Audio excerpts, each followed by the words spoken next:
saluer encore une fois le professionnalisme de ces vaillants, on va dire, soldats de l'audiovisuel. Voici le président Macky Sall. Messieurs, nous venons d'assister à un défilé impeccable, pour utiliser la terminologie militaire. Chaque année, nous observons des améliorations dans l'organisation et dans la qualité des prestations, ce qui montre l'esprit perfectionniste des militaires. Je voudrais féliciter, outre le ministre des Forces armées et au-dessus le gouvernement, féliciter particulièrement le chef d'état-major général des armées, le général de corps d'armée Cheikh Wade, le haut commandant de la gendarmerie nationale et directeur de la justice militaire, le général de corps d'armée Moussa Fall, le commandant de la brigade nationale des sapeurs-pompiers, féliciter le directeur général de la police nationale, le directeur général de la douane, le directeur général de l'administration territoriale, de l'administration pénitentiaire, le directeur des eaux et forêts, chasse et conservation des sols, le directeur des parcs nationaux, le directeur général du service national de l'hygiène, ainsi que tous leurs hommes et femmes qui ont admirablement participé à cette belle parade. L'allure et la prestance rassurent sur le niveau d'entraînement et de cohésion des unités. Assurément, nos forces de défense et de sécurité possèdent les capacités propres à assurer la paix et la sécurité dans notre pays. À travers eux et à leur suite, je voudrais féliciter la jeunesse dynamique et vibrante qui a défilé en parfaite symbiose avec les forces de défense et de sécurité. Je peux dire que la relève est assurée et j'ai beaucoup apprécié le défilé des élèves et des écoles. Il a été magnifique, ainsi que les majorettes. Je réserve une mention particulière aux anciens combattants, dont le passage suscite toujours émotion et admiration. Chers vétérans, vous êtes dépositaires des plus hautes valeurs civiques, morales et patriotiques. J'invite tous, la jeunesse en particulier, à s'inspirer de votre exemple pour un Sénégal de paix et d'harmonie. Oui, je suis conscient de toutes les menaces qui pèsent sur notre sécurité. C'est pourquoi je poursuivrai les efforts d'équipement pour doter les forces de défense et de sécurité des matériels toujours plus modernes et toujours plus adaptés aux situations. Bien entendu, je n'oublie pas les personnels qui servent ces matériels. Je salue leur engagement malgré l'univers fait de dangers et de risques propres au métier des armes. Je veillerai continuellement à l'amélioration de la condition matérielle et morale. Encore une fois, bonne fête de l'indépendance.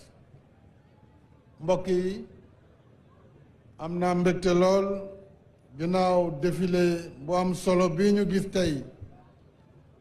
lu ëpp ñetti at a ngi ci ginnaaw mënuñ ko woon def ndax mbas mi waaye ren yàlla may nañu ñu teewee défilé grand format muy défilé bu am solo buy wone kaaraange réew mi ci wàll yépp ci wàllu l'armée bi armée de l'air de terre ak marine nationale waaye aussi wane kaaraange gendarmerie nationale kaaraange police nationale wane itam sapeur pompier li nga xam ne mooy brigade nationale des sapeurs pompiers wane kaaraange douane muy soldat yi nga xam ne ñoo yor koom-koom bi wane kaaraange administration pénitentiaire ñoom ñu yor kaso yi wane kaaraange eaux et forêt ak ñi yor chasse ak conservation des sols waaye wane itam kaaraange parcs nationaux yi yor bàyyima yi mais surtout service national de l'hygiène